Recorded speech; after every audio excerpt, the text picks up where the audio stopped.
Assalamualaikum warahmatullahi wabarakatuh. First of all, let's pray and thank unto our God Allah Subhanahu wa Ta'ala who has been giving us mercy and blessing. And secondly, salawat and salam always to our Prophet Muhammad Sallallahu Alaihi Wasallam and honorable to Mr. Zaky as the English lecturer. As you can see on the screen, our topic today is about a stereotype.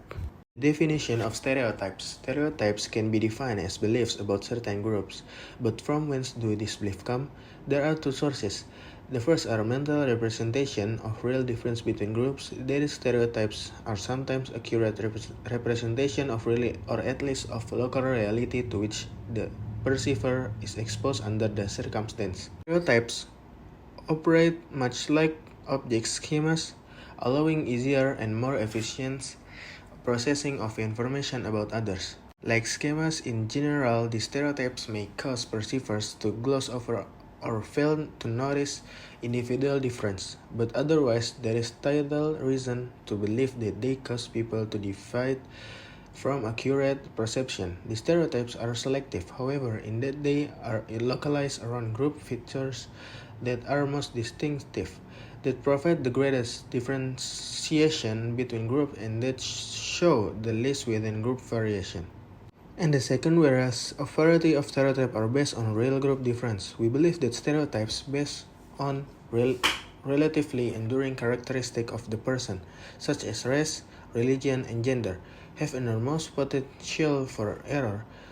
Thus, the second route to stereotyping occurs when stereotypes are formed about various groups independent of real group difference. This issue is the central focus of this review. That is, what are psychological mechanisms that allow stereotypes to be formed, maintained, and applied even if there are no corresponding group difference. To address this issue, we first discuss how stereotypes are represented in the head of individual as assumption about representation underlie current understanding of stereotype and stereotype change. Discussion. Although the content of stereotypes varies, the causal components associated with stereotype are the same. Like any other attribution, the attribution communicated by stereotypes fall into a general three-dimensional taxonomy: locus of causality, controllability, and stability. Stereotypes represent attitudes, behavior, or characteristics that are deemed internal to the individual or group. For example, being smart, stupid, good at math, fanatical, rhythmic, and racist are all stereotypical depictions whose locus is internal to the target of stereotype. For example, if a person is not successful because of low intelligence, this cause will be deemed internal to the individual, uncontrollable by him or her, and most likely stable if it reflects a congenital state. On the other hand, laziness is also internal to the actor of somewhat stable, where it is considered controllable by him or her. Therefore, the causes of low intelligence and laziness are identical on two dimensions of causality, internality and stability, but a different in the property and controllability.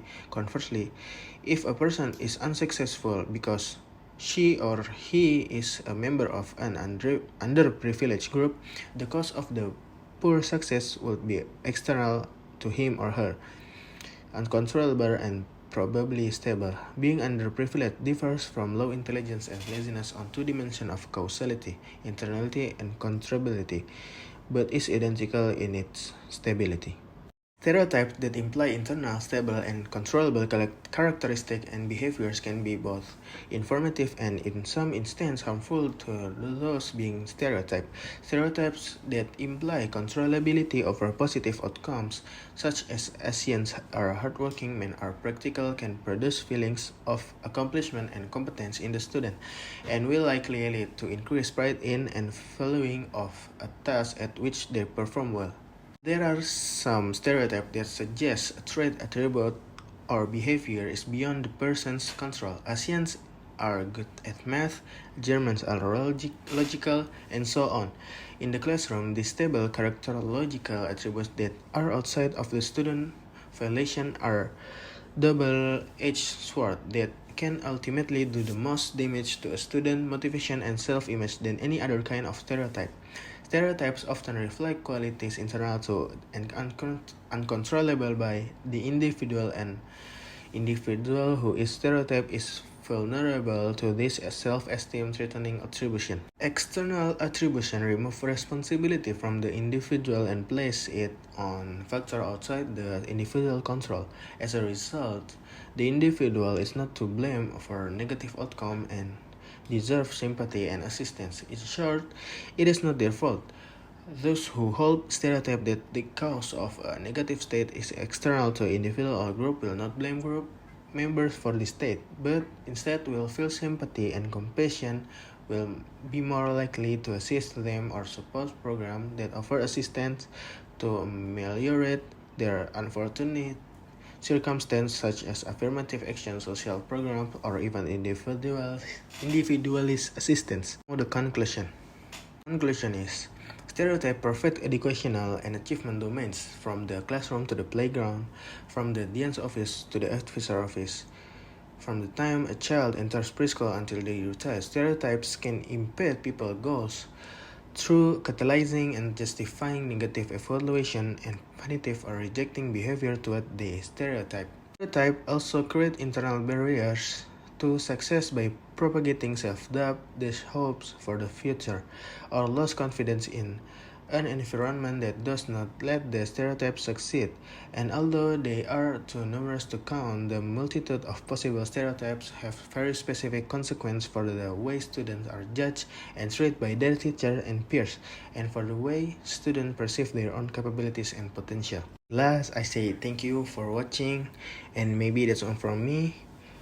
Wassalamualaikum warahmatullahi wabarakatuh.